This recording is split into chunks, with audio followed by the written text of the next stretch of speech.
Cinema కార్మికులు ఉంటారని మీరు అంచనా వేసుకుంటున్నారు.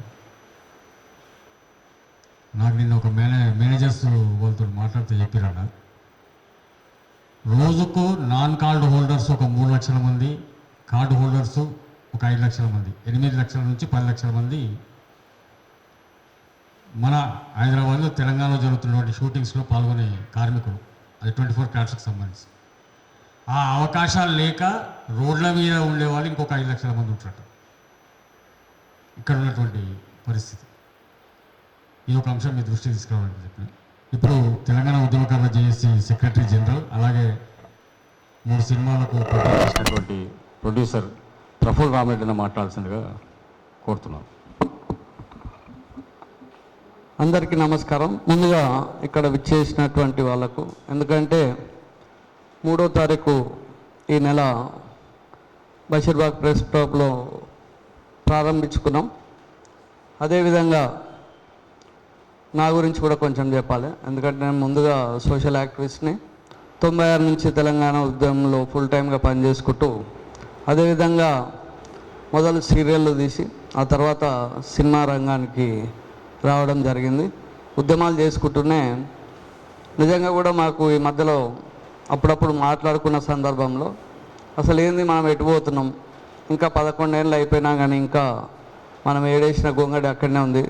తెలంగాణ ఫిలిం ఛాంబర్ అంటున్నారు. ఫిలిం ఛాంబర్లో నేను ఏపీలో రిజిస్టర్ అయి ఉన్నా, తెలంగాణ దీంట్లో రిజిస్టర్ అయ్యి రెండిట్లో ఉన్నాను. కాకపోతే దీని మీద నేను సినిమా తీసినాం, తెలంగాణ ఫిలిం ఛాంబర్. కానీ అక్కడ మాకు కూడా ఏం అర్థం కాలే. అడిగితే అక్కడ అడిగే ప్రయత్నం చేస్తే కూడా సరిగ్గా ఇన్ఫర్మేషన్ లేదు. ఏదైతే ఇప్పుడు అంతకుముందు దాని వెనకాల ఎవరున్నారు ఏంది అనేది ఒక ఎన్ఆర్ఐ ఉన్నాడు. ఆయన మధ్యలో తెలంగాణ ఫిలిం ఛాంబర్ స్టార్ట్ చేశాడు. ఆ తర్వాత ఆయన మళ్ళీ విదేశాలలోకి వెళ్ళిపోయిండు అనేది ఒకటి. ఆ తర్వాత అక్కడ ఒక మేడం వాళ్ళు ఉన్న ఆఫీస్ స్టాఫ్ని జనరల్ సెక్రటరీ ఏదో పదవులు వేసుకున్నారు. ఈ మధ్యలోనే రేవంత్ రెడ్డి అంటే కాంగ్రెస్ ప్రభుత్వం వచ్చిన తర్వాత ఏదో కమిటీ వేసినారు, కానీ అది కూడా నామకే వాస్తే కమిటీ అనేది మేము గ్రహించినాం. దానికి కూడా ఒక బోర్డు ఉండదు. ఇవాళ కూడా తెలంగాణ ఫిలిం ఛాంబర్ బోర్డు ఉండదు, ఏదో చిన్నగా అక్కడ ఉంటుంది. దాన్ని ఈ మధ్యలోనే ఎక్కడికో వేరే ప్రాంతాన్ని ప్రైవేట్గా షిఫ్ట్ చేస్తున్నారు. మళ్ళీ వీళ్ళకి జీతాలు ఇవన్నీ కూడా ఎక్కడి నుంచి వస్తున్నాయి ఏందనేది కూడా నిజంగా మనం తెలుసుకోవాల్సిన విషయం. తెలంగాణ సమాజానికి అండగా ఉంటూ రాబోయే తరాలకు మన సినిమా తెలంగాణ అసలు ఏంది, ఈ సినిమా పరిస్థితి ఏంది, ఈ రంగాల్లో మనం నిజంగా ఎన్నో ఒడిదుడుకులకు ఫేస్ చేసుకుంటూ ఇంకా ఈ ప్యాషన్, ఈ సినిమా రంగం ప్యాషన్ తోటి ఎంతోమంది లాస్ అయిన వాళ్ళు ఉన్నారు, కొందరు చనిపోయిన వాళ్ళు ఉన్నారు. అదేవిధంగా తెలంగాణ సినిమా వేదిక నిర్ణయాలు ఏంటంటే ఖచ్చితంగా ఈ సినిమా రంగాన్ని ముందుకు తీసుకుపోవాలి. అదేవిధంగా వీళ్ళ సమస్యలు, అదే తెలంగాణ సినిమా రంగ సమస్యలు, అదేవిధంగా వీళ్ళకి ఇన్సూరెన్స్లో కానీ ఆపదలో ఉన్నా కానీ ఈ కార్డుల విషయంలో కానీ ఇవన్నీ కూడా సమాలోచన కోసం ఇవాళ మొట్టమొదటి రౌండ్ టేబుల్ ఇక్కడ జరుగుతున్నది. కాబట్టి మీరందరూ కూడా మీ అభిప్రాయాలు స్పష్టంగా తెలియజేయాలని, అదేవిధంగా కొందరు ఇంకా ముందుకు మీరైతే ముందుకు పడి మేము వస్తాము, డైరెక్టర్లు కానీ ప్రొడ్యూసర్లు కానీ ఏంటంటే ఇంకా ఉంటుంది కదా మన దగ్గర ఆల్రెడీ తెలంగాణ దీని మీద వచ్చి కొందరు ఏమేమి చేస్తున్నారు అనేది కూడా కొందరు ఇప్పుడు కూడా ఇక్కడికి వచ్చిన తర్వాత కూడా వ్యక్తపరిచారు.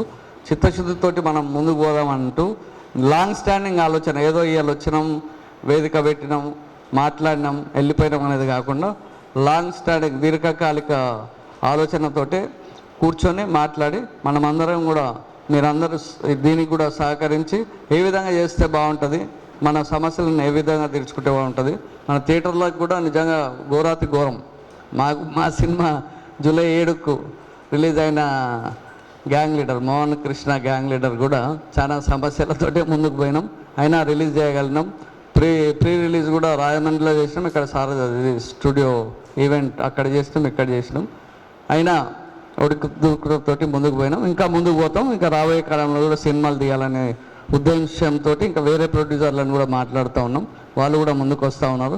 కాబట్టి మనం అందరం కూడా కలిసి గట్టిగా తెలంగాణ సినిమాలు ముందు చేసుకుంటూ అదేవిధంగా ఏదైతే ఇప్పుడు గద్దర్ అవార్డులు ఉన్నాయో మనం ఏమంటున్నామంటే తెలంగాణ సినిమా వేదిక ఏమంటుందంటే గద్దర్ అవార్డులను ఖచ్చితంగా తెలంగాణ వాళ్ళకి ఇవ్వాలి. ఇప్పుడు మన లారా అని చెప్పినట్టు, మోహన్ బైరాగ్ అని చెప్పినట్టు సినిమా ఇప్పుడు 2 కోట్లు 3 కోట్లు 5 కోట్లు తెలంగాణ వాళ్ళ సినిమాలు తీస్తే అది 100 200 300 500 కోట్లతో ఉంటే ఎవరికి పోతాయి సినిమా అవార్డులు? కాబట్టి తెలుగు సినిమాలకి ఇవ్వండి, మీరు ఇచ్చుకోండి. నంది అవార్డు ఉన్నాయి, ఇంకోటి ఉన్నాయి, ఇంకో అవార్డు పేరు పెడతారా ఇవ్వండి. కానీ తెలంగాణ సినిమాలను, తెలంగాణ డైరెక్టర్లను, ప్రొడ్యూసర్లను, తెలంగాణ కళాకారులను ముందు పట్టించుకోమని చెప్పి ఈ ప్రభుత్వాన్ని కూడా డిమాండ్ చేస్తూ నాకు ఇచ్చిన ఈ సమయానికి ధన్యవాదాలు. థ్యాంక్ యూ అన్న. ఇప్పుడు అంటే మన తెలంగాణకు సంబంధించిన హీరో కత్తి కాంతారావు గారు, ఆయన పేరు మీద అవార్డు ఇస్తున్నారు. కానీ కత్తి కాంతారావు గారి అబ్బాయి Raja is also one of the child artist in 1964లో ఆయన చైల్డ్ ఆర్టిస్టు. కానీ ఆయన దుర్భరమైన పరిస్థితిలో ఉన్నారు. ఆయన పేరు ఇస్తున్న అవార్డు వేరులకు ఎవరికో ఇస్తున్నారు తప్ప, డబ్బులు పోతున్నాయి తప్ప వాళ్ళ కుటుంబాలను పట్టించుకునే పరిస్థితి కూడా ఉంది.